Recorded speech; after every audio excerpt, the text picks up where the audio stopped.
തേങ്ങാ ചമ്മന്തി മോരിന്റെ കൂടെയും ചോറിന് അത്ര നല്ല ടേസ്റ്റുള്ള ഒരു ഐറ്റമാണ് ചമ്മന്തി. അപ്പോൾ അതിന് വേണ്ടിയിട്ട് ഉള്ള ഇൻഗ്രീഡിയൻസ് പറയാം.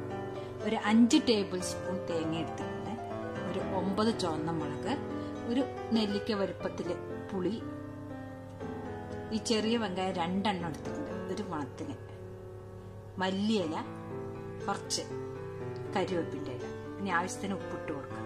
അപ്പോൾ ഇത് തേങ്ങ ചമ്മന്തിക്ക് ഈ മുളക് പൊടിയല്ലാണ്ട് മുളക് ഇട്ട് അരച്ചിട്ടുണ്ടെങ്കിൽ അതിന് അധികം ടേസ്റ്റ് ഉണ്ടാവും.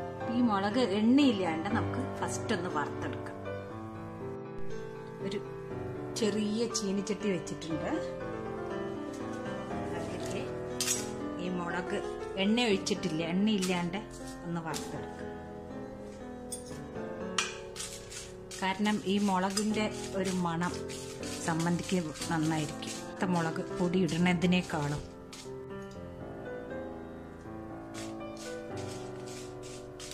പണ്ടൊക്കെ മുളക് ചുട്ടരക്കിയൊക്കെ കേട്ടിട്ടുണ്ട് ചമ്മന്തിക്ക്.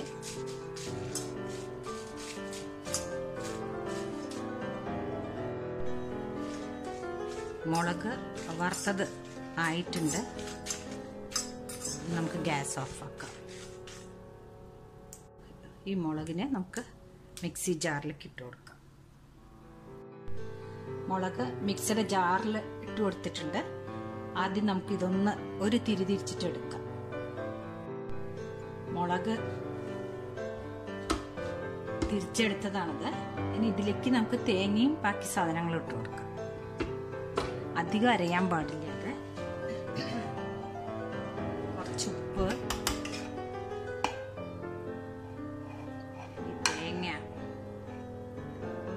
എടുത്തു വെച്ച പുളി ഒന്ന്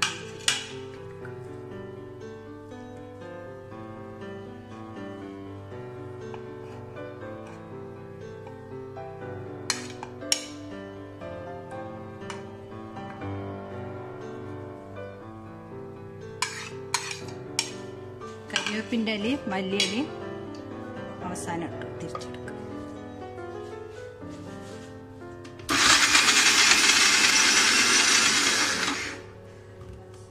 ഇങ്ങനെ ഇളക്കി കൊടുക്കണം.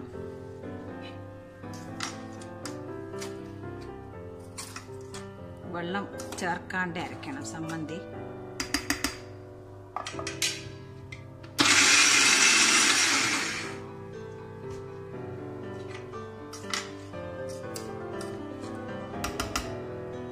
ഇതിലേക്ക് എടുത്തു വെച്ച കരിവേപ്പിലയും മല്ലിയിലയും ചേർത്ത് കൊടുക്കുക. നല്ല ഫൈൻ പേസ്റ്റ് ആയിട്ട് അരയണ്ട ചമ്മന്തി. നമ്മൾ മുളക് വറുത്തിട്ടത് കൊണ്ട് ആ വറുത്തൊരു മണമുണ്ട്.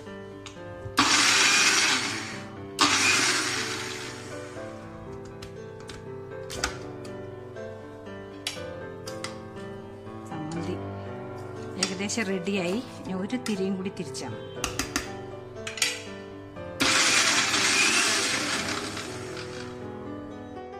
ചമ്മന്തി റെഡി ആയിട്ടുണ്ട്. നമുക്കതിനെ ഒരു പാത്രത്തിലേക്ക് ആക്കാം. ചമ്മന്തി റെഡി ആയിട്ടുണ്ട്.